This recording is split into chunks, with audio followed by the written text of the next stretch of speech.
have a whole zoo of rolling trees. Quote I'm thinking about giving them. from landowner for engineering services, I believe that's There's a lot of them. request for information. And they're everywhere. for engineering services. They're everywhere. We can ask. Every time you open that door, you're like, go, go, go. Yeah. I'll say, I'll say. You don't wanna kill a roly-poly. You can't step on a roly-poly. Well, not You did that? intentionally. Yeah. No. Why? No. Jim Bush, yes. Oh, yeah. I hate those. Plans for the weekend? Hopefully. Oh, yeah? What you gonna do? I think I'm gonna go to Colorado. Whoa. We'll see. We'll see. How's mom? She doing okay? She's awesome. Good, Yeah, good. She home? she is. Good. She is. Well, the clock says 7:30. Everybody ready to go? We'll get started then. We'll call the meeting to order. You received, first of all, welcome everybody. Thanks for being here this morning, Lon. Thanks for coming. Everybody else was expected to be here, I guess, so thank you. Thanks for being on Thanks for time. being here, yeah. Thanks for being here. Consent agenda, y'all received, the information via email. Hopefully everybody received it. Everybody get it? Yes, sir. Good, good. So with that, we'll ask for a motion to approve the consent agenda. The agenda, you received minutes from the last meeting and the agenda for this meeting. Is there any changes or anything anybody would like to make to the agenda? None? Minutes? Everybody took a look at those? Is there any changes need to be made? If so, then we will ask for a motion to accept the consent agenda. So move. I'll second. Okay? We got a motion and a second. All approve, say aye. Aye. Pose same sign. Motion passes. Oh, I forgot to mention the financial statements, but that goes along with it, so. Public comments. Lon, you got anything to say? Sure? Nice to have some moisture and a little cooler weather. Yes, it is. It's good having you here. Thank you for being here. I guess we're on to Miss Lana's update then. All right, good morning. Good morning. Excuse me. Prospect 6-22, we were contacted to propose sites for an agricultural prospect. They needed around 2,000 acres.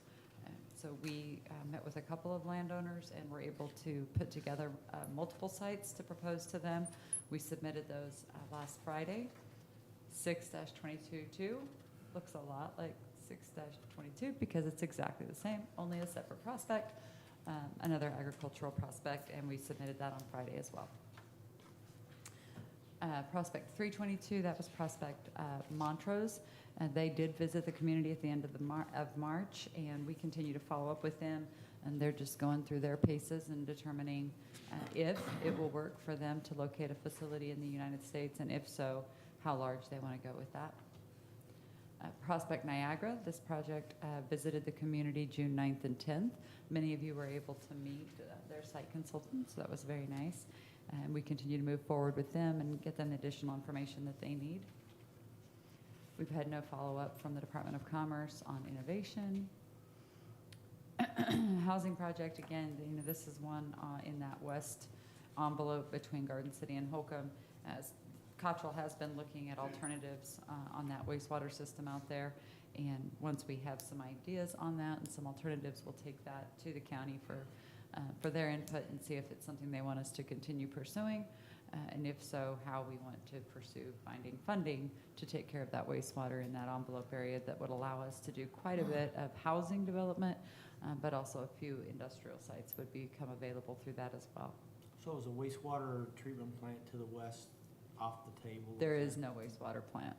Okay. That whole area between there, the system, the city's system is the oldest part of the city's system. It's not sized large enough to take significant additional wastewater in. And there's a place, if we get far enough west, we can actually look to the Holcomb treatment plant, look at options there. But there's a section in there where we have no other alternative except to create a new wastewater handling system there. Okay. So we'll continue to work on that. All right. That's what I meant, was the working with the wastewater treatment facility that, Yeah, the city's Proposal. facility Yeah. can't take it from Yeah. there, so, okay. yeah. All right, thank you. Yeah, you're welcome. The mixed-use project, Project Daytona that we've been working with, the Planning Commission and City Commission have approved that new zoning classification that we would need to allow for mixed use. As a reminder, that means commercial on the main floor with residential above it. We didn't have that classification available anywhere outside of the downtown core district. Now that that zoning classification is available for use in other areas of the community as well. Western Kansas corridor, we've got the plan sets are all out, and we're receiving bids. They're slated to be in by the end of the month for all of the dirt work and streets and all of that related to that first phase of that development. So hopefully we'll get good bids. I don't think any of us have really any idea how those will come in with inflation the way it is, and contractors are very busy. There has been a lot of federal money and state money that's been thrown around, so contractors have a lot of jobs right now. We'll see how those prices come in, but hopefully they land at least somewhere where we had anticipated for the developer, and those numbers still make sense to move forward quickly as the TIF is already in place. But obviously, if the infrastructure is way overpriced, we may have to go back and reevaluate how that comes to fruition. Is there a schedule for the developer on when he thinks he should be at a certain point in his project? Right, yeah, well, as of right now, we're 2 months behind Okay. what the schedule originally was. When we started working with him in May of last year, we anticipated that the bids would be let 1 year later, the beginning of April, and we Okay. would actually open bids on May 1st. So Okay. we're about 2 months behind, but we'll make it work. Anticipated time for breaking ground, is there? Again, that'll depend on how those bids come in. If everything comes in where we, within the range, the acceptable range, Okay. if you will, of what we think, he's ready to move quickly. We've got parcels sold, obviously, and those Sure. folks are waiting Eager. on their ground too. Sure. So, yes. All right, thank you. Uh-huh. And we have had a very busy month. There's a lot going on. We did go out and meet with the Rural Water District Board on Western Kansas Corridors project, and everything went very well with them.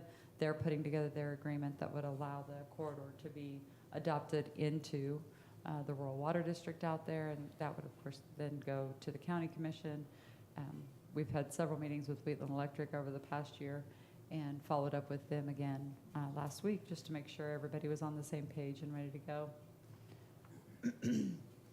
And I think that about covers us, unless you have questions. Questions for Lana? Thank you, Lana. That was easy. Really easy. Mr. Cottrell, next, please. Okay. On the industrial side, we received two requests for information or proposals from KGOC last month. We submitted on one. The second one was kind of one of those where they had identified some sites in eastern Kansas, and at the last minute, those communities had to pull out, so they were grasping for someone to turn in a proposal on the project so the state would be represented, and we just couldn't find a way to work that one out, so we had to decline. As Lana said, it's been a fairly busy month on the Western Kansas corridor. Legal counsel from the county and the developer side are now swapping hopefully comments and last revisions on a developer's agreement that will go to the county commission first meeting in July. And then the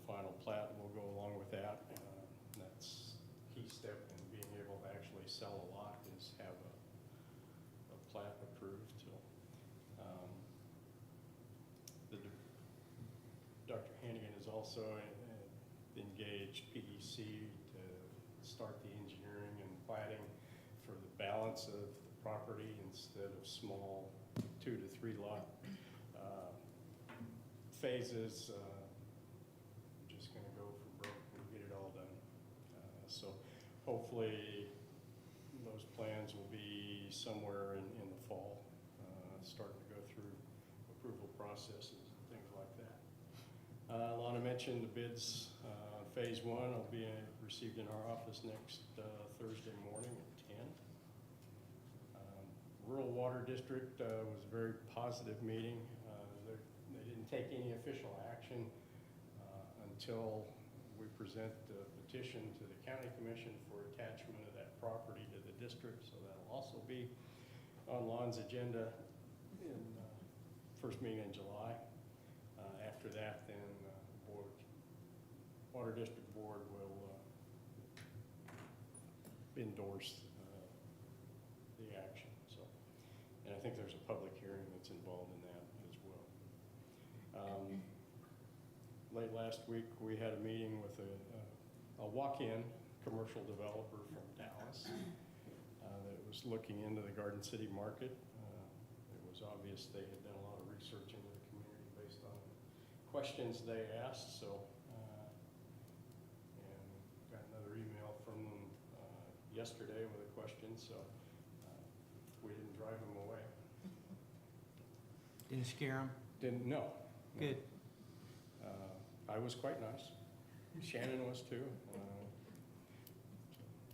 We did good. You guys are kind of like that. Yeah. Sometimes. Sometimes we can be butt heads if we need to be, but Most of the time not, huh? In this case, we chose not to be. Thank you. Okay. On the residential side, the county RHID has been submitted to the Department of Commerce, and I think been approved. Yay. Awesome. So,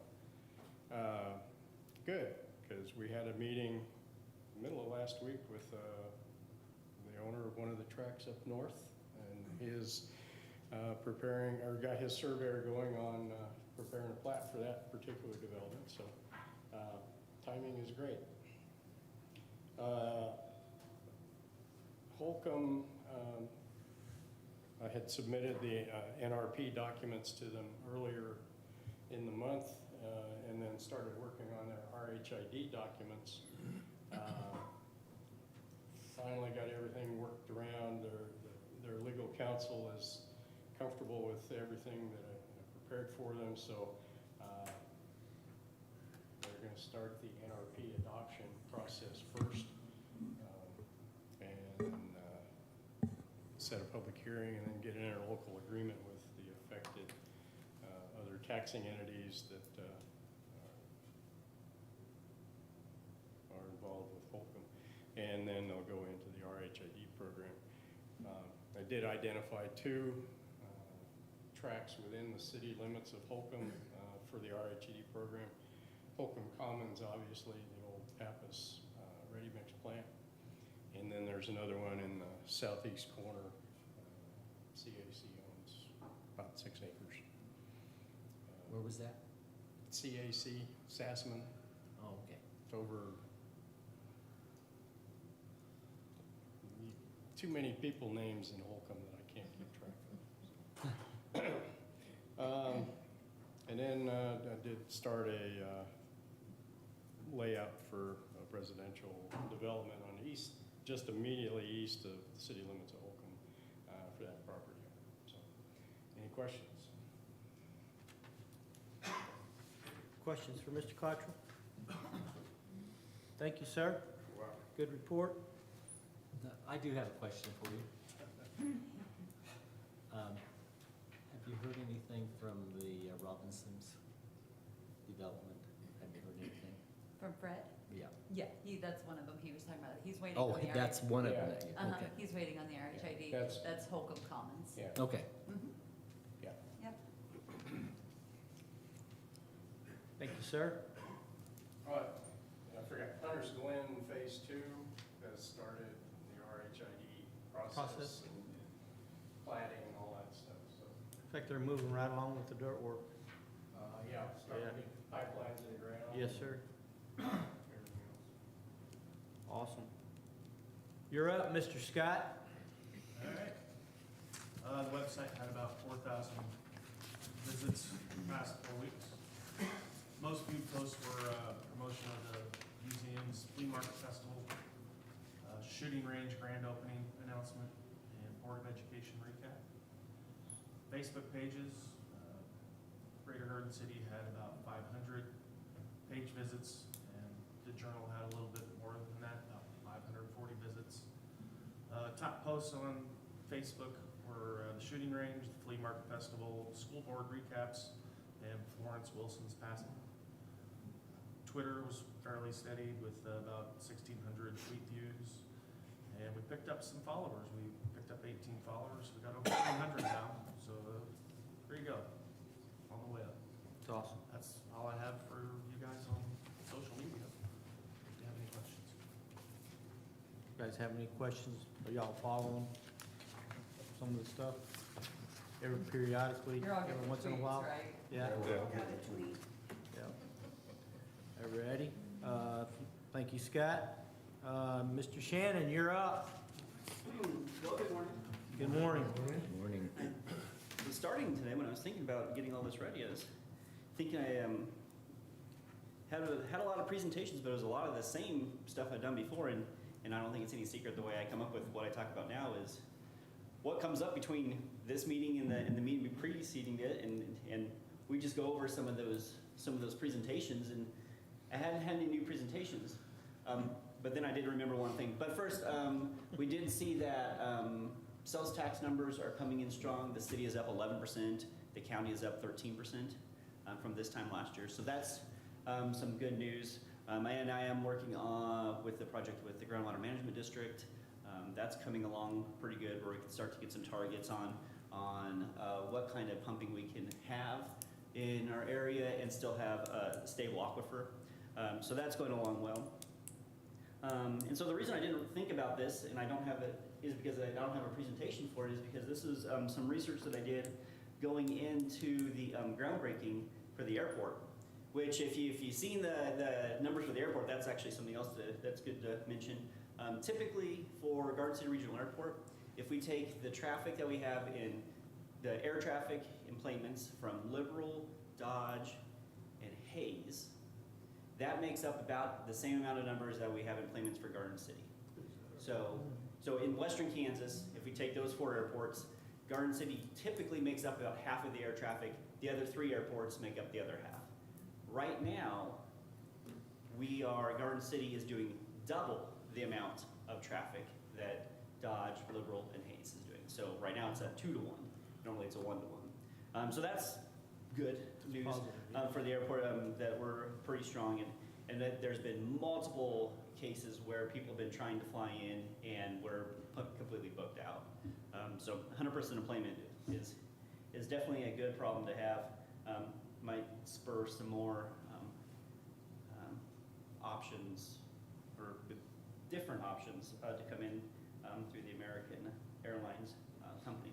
So that would be like for a second flight out of here or something? Yeah, well, we already have 2 flights out. Yes, A different route or Yes. something like that. Again, I don't want to say anything because Rochelle, if she happens to see this, will be shooting daggers through Facebook, through that camera right there at me. I'm just saying that the You can more see people, her eyes. the more people that fly into our airport, the better case we can make. Sure. doing some other options. So we'll see. I know that they are doing their best to get us the best options that we have in the region. Have we lost any flights or canceled any flights because of whatever reason? Lack of We've pilots? or- delayed. There was one, Lana, like a week ago, right? The flight that Mr. McEntee was on trying to get in was nearly impossible. But no, they weren't, their original delay in Right. getting off on time from Dallas was a staffing issue. Their pilots ran out of hours because they had a maintenance issue. And so, as they talk about the big issues are planes and pilots, we are feeling some of that occasionally. I think the benefit we typically have is that the crews that are flying out are kind of dedicated crews to that American Eagle system and into these smaller airports. So we don't run into that challenge as much because they're not getting pulled to do other routes, if you will. But like in that instance, unfortunately, the delay in getting a new crew in was just enough that they hit a weather issue, ended up having to divert their flight, literally with landing gear down, aborted the landing and instead flew to Amarillo and got to spend the night there and wait for a crew to be able to bring them in the next morning. So yes, there have been some of those challenges, but they're typically, if we're actually impacted, they're kind of compounded usually. It's not just one thing creating the challenge. It's a series of things that unfortunately fall apart all at one time. It's great to hear that we're 2-1 as far Yeah. as in Finney County, I guess, and that I've always made recommendation for people to fly out of here to Dallas and make a connecting flight from Dallas on because it makes sense for timing and those types of things. So Yeah. it's a positive thing. So That's yeah.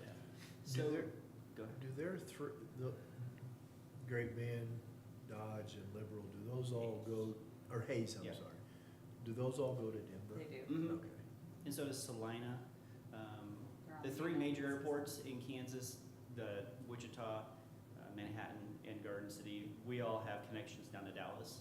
Okay. The smaller airports are connecting to Denver. I see. And those are smaller planes, correct? Yes. I think for a while they Dodge and Liberal were running similar sized planes to us. Okay. I'm not sure if that is still the case.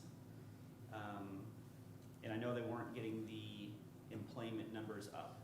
And I do actually know that Dodge and, this wasn't meant to be a, let's talk about all the other airports in this wasn't meant to be a, let's talk about all the other airports in the area, but Dodge and Liberal now are on the triangle route.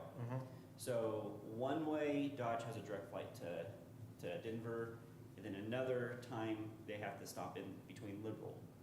So they kind of preserve some of their service by putting together a triangle route. So like we just go Garden to Dallas, Garden to Dallas. They go Liberal, Dodge, Denver, and then Denver, Liberal, Dodge, or however it works. Anyway. So the research that I did, and I'm trying not to be a young whippersnapper looking at my cell phone while presenting, but I didn't even think about this as being something. It was a paper called The Economic Importance of Air Travel in High Amenity Rural Areas. And this was a report that these guys looked at the western United States, and they looked at rural areas. Well, they looked at all areas, metro and rural. They've looked at the economics of rural areas, and they actually found that there's two different kinds of rural areas. And what they thought was that there was something to do with the relationship between these rural areas that are successful and the rural areas that are not successful, and their distance to major airports. And a major airport, by definition of this, was a airport that had 15,000 employments or more. We're over 20,000, so we're definitely a major airport according to this research. And what they found is there is a correlation between a community, a rural community, and its distance to a major airport. And it's so small on my phone. The strong correlations were per capita income, earnings, and employment in professional jobs, education level, and diversity of job types. And so they went in and further clustered those counties and communities based on distance to those major airports, and they made a connected group of communities and an isolated group of communities, and that's what they call it. They're connected if they're within about 100 miles of a major airport, or they're isolated. And they found that those connected rural communities are actually more like a metropolitan area, a metro area, than a rural. So if we're making a continuum, we have metro, isolated rural, and these connected rural actually act more like this with their education levels, their jobs, all sorts of economic indicators. So when we're talking about the importance of having a regional airport, like Garden City Regional, the only airport that would be considered major in this, in Kansas, is Wichita, Manhattan, and Garden City. The other airports aren't getting 15,000 employments. So when we're talking about the importance of this is really one of those keys to allowing us to function, not just for us, not just for Garden City, but to allow Dodge and Liberal and Hayes and all these communities that are relying on having those major airports to be able to act like they do and not be isolated rural, but be a connected rural community. And there's a whole bunch of other benefits that went in there. So anyway, so that was actually something that I did a research for a groundbreaking speech, as any good statistician would do. So, any questions? Any further questions about that? No, good information at the, oh, I'm sorry. Go ahead. I'm not on the airport, but you said that the sales taxes was up quite a bit. Mm-hmm. How does that compare to the inflation of everything? I mean, is that the reason the sales tax is up or what? No, so there is a component that we can say that this is linked to inflation. Mm-hmm. And I believe it's about a third of that. We talked, I think we talked about this last meeting, didn't we? When we talked about the increase in property valuations and stuff like this, is very similar to those numbers are very similar to the numbers we're looking at for sales tax as well. So there is an increase. I would say it's about a third of that increase, but the other 2/3 is a further consolidation in our trade area, other economics being up. So yeah, you don't want to discount the role that inflation plays, where, I mean, every dollar we make is not a whole dollar anymore, it's 90 cents or whatever. But we still are up over that inflationary number. Okay. My compliments to you, Mayor, on your information you gave at the groundbreaking at the airport. Yeah. Very good information. I thought it raised a lot of eyebrows as far as people acknowledging the fact that we are becoming a regional hub, and that I think that those administrators and those folks that were there got an eye-opening. Yeah. So And thank you for that information and all the information you provided for that. So, you're welcome, and Rochelle and her team is amazing. yes, they are. I mean, we would not be where we are without that team. So, I mean, I'll say thanks for a 2-minute speech that you listened to, Sure. and thanks for the decades of dedication that those people have put into getting us where we are. So, Yep. Thank you. Or, I don't know who I direct this to, are our motel reservations back to pre-pandemic levels? Or? Yeah, it's funny that you say that. The group that Steve talked about that came up from Dallas, the very first question they asked us when we sat down with them was, why can't you get a hotel room here? Like, we just drove into town thinking we could find a hotel room. Everybody's booked. Right. That's correct. Everybody's booked. That's a good thing. Yeah.